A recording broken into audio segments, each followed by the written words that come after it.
Erev Tov, everyone.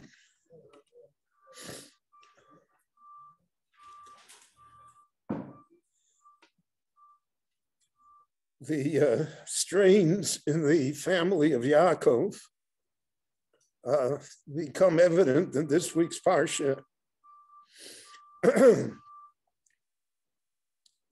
children of Yaakov, the Shvatim, somehow do not agree with their father's policies. They seem to think that their father is too meek, too accepting. And they want to be stronger and stand up for their rights. And we see this in various instances. In the last week's Parsha, we saw that however we interpret it, Reuven attempted to interfere into his father's domestic life.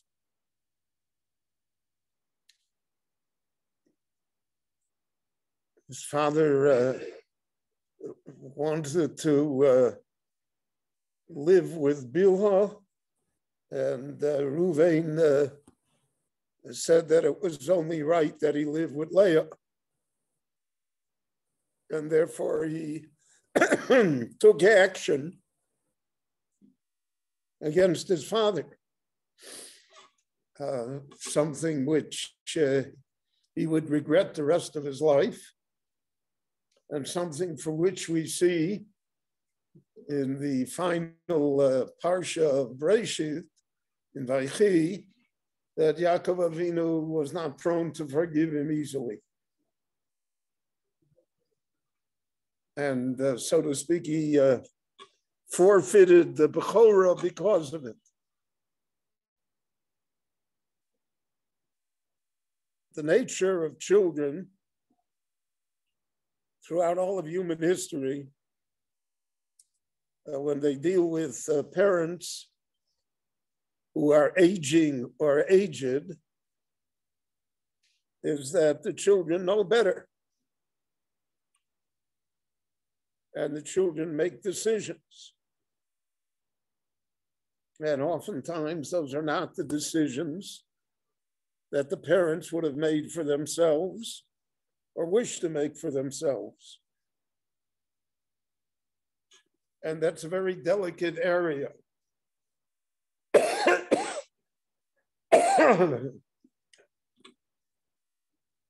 I have seen it many times in my years as a Rav, especially when it came to monetary matters or charitable matters. Children somehow feel entitled to make those decisions and not to entrust them to their parents. So Yaakov, we have the story with Reuven. We have this week's Parsha, the Medrash tells us that when Esav comes, so Yaakov lines up his family to pay homage to Esav. He wants to appease him.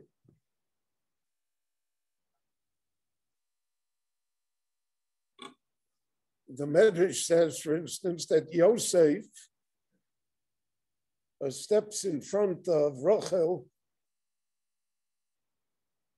so that Esau would not see her.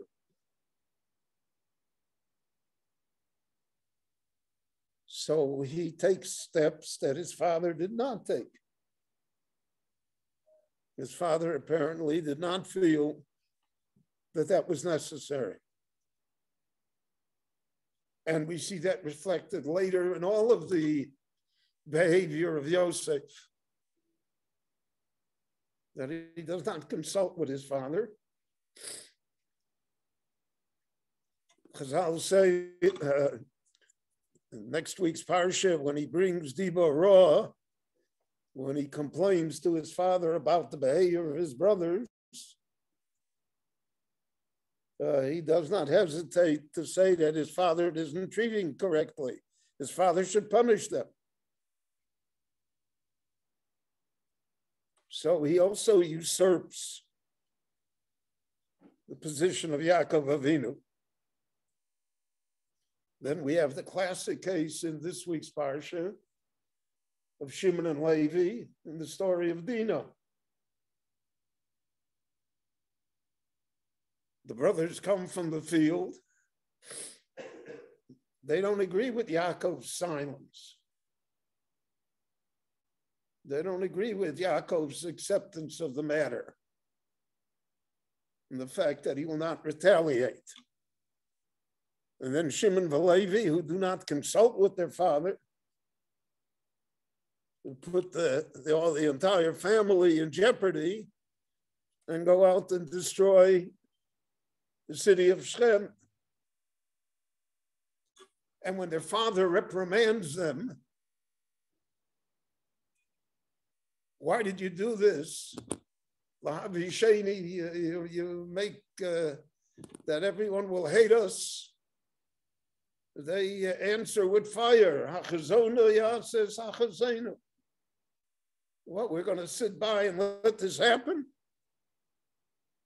Let our sister be treated as a harlot? Yaakov doesn't answer them in this week's parsha. But again, in the parsha of Vaychi, just as he answered Reuven, he answered Shimon and Levi also. They're wrong. So it's not only they're wrong in what they did, they're wrong, they didn't consult him, they didn't ask him, they didn't stop to consult with him as to the consequences.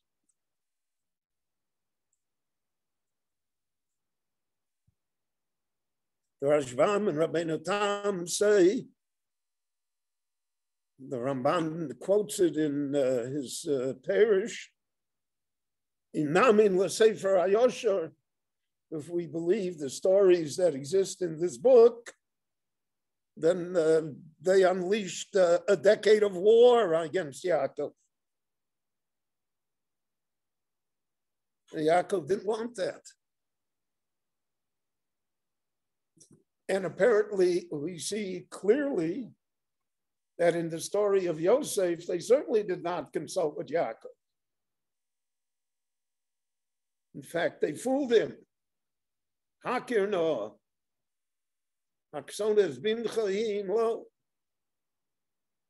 They went through an elaborate scheme to falsify what happened so that their father would never know. The difference of opinion in the Meforshim, whether in the rest of his life, at the end of his life, Yaakov knows what the story, or he doesn't know the story. There are many Meforshim say he's not interested anymore in the story. It's of no value, can't redo it. But there are others that say that he knows. And that's the famous medrash when he says to Yosef, Yodati b'ni Yodati. I know all the stories.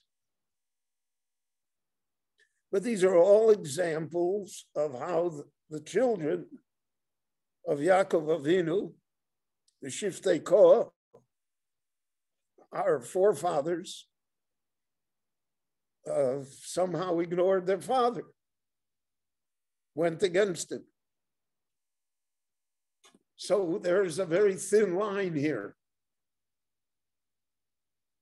The line appears in Halacha. The father is also restricted from what he can tell his sons. The halacha is that parents cannot insist who their children should marry.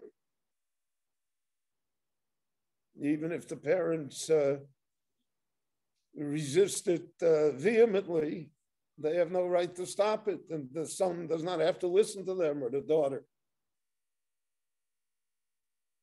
There's a degree of independence in life between the generations. So it's like a two-way street. The parents to the children, and then the children to the parents. And it always ends up being somewhat of a gray area. They're not clear.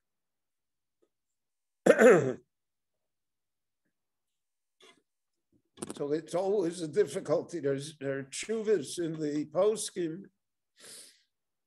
that children asked, should they recommend this? Should they recommend that? Most of the poskim say you should do what you think your father or mother would have said. The answer is that my father and mother, they don't know anymore. We know better.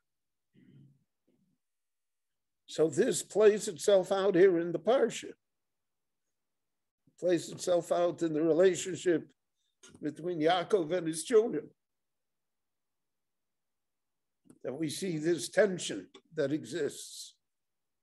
And the tension eventually leads to a rupture in the family and to going down the Mitzrayim, the whole story. Sefer Toldos Sodom. This is the book of human beings, the Torah. The Torah does not mince words. Does not pretty up situations. Doesn't hide. The Torah wanted us to be aware of these problems and to show you that these problems exist even in the greatest of families, with the greatest of people, because that's human nature. And because of that, therefore, the Torah delves with detail into all of these incidents, into all of these stories, so that we would get the full picture and attempt to apply it in our own lives as well, to the best of our ability and wisdom. Rabbi Chananya ben Akashi Omer, Rotza HaKadosh Baruch Hu l'zakos es Yisrael, v'ficha chir b'lahem Torah mitzvot shenemar, Adonai chavetz l'man tzidko yagdil Torah v'yadir.